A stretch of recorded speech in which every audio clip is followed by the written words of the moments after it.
যুব সমাজই দেশের মেরুদণ্ড, আগামীর ভবিষ্যৎ। মাদক থেকে এই যুব সমাজকে দূরে থাকার বার্তা নিয়েই উন্নত ভারতের লক্ষ্যে জেলা স্তরের সাংস্কৃতিক প্রতিযোগিতা হলো বহরমপুর কলেজে।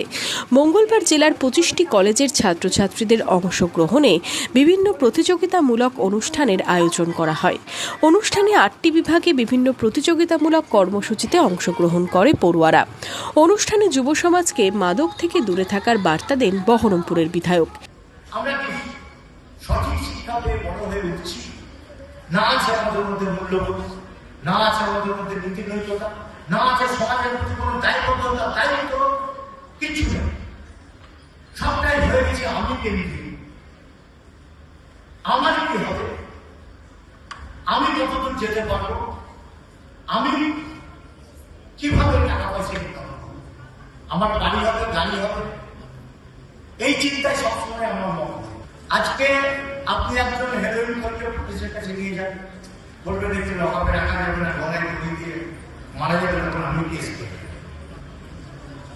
যদি সত্যি আইন ব্যবস্থা কঠোর হতো, তাহলে কি সত্যি এই নেশাগুলো ভারতবর্ষের বুকে চলতে পারত? যদি সত্যি দেশের আইন রক্ষকরা চাইত যে সমাজকে কলুষিত হতে দেব না, এই সমাজের মধ্যে যারা এই ধরনের বিশৃঙ্খলা তৈরি করার চেষ্টা করছে তাদেরকে কঠোরতম শাস্তি দেব, তাহলে কি আজকের এই প্রোগ্রামের দরকার ছিল? আমার মনে হচ্ছে এদিন সাংস্কৃতিক কর্মসূচির মধ্যে দিয়ে যুব সমাজকে কুনেশাকে না বলুন এবং জীবনকে হ্যাঁ বলুন, এই বার্তাই তুলে ধরেন বহরমপুর কলেজের অধ্যক্ষা। যেগুলো হচ্ছে কুনেশা, যেখানে মাদক শক্তি আমাদের যুব সমাজকে তারা নিয়ন্ত্রিত করতে চায়, সেইখানে আমরা কি করছি, সেই নেশা থেকে মুক্তি ঘটিয়ে যে মূল্যবোধে এবং সংস্কৃতি এবং নেতৃত্ব দানে ইচ্ছুক সমস্ত যুব সম্প্রদায়কে আমরা একত্রীকরণ করতে চাইছি এবং এই বার্তাই আমরা আজকে এই অনুষ্ঠানের মাধ্যমে দিতে চাইছি।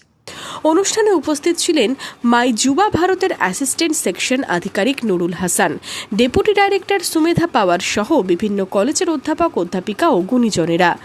দেশকে ভালোভাবে গঠন করতে গেলে নেশামুক্ত প্রয়োজন।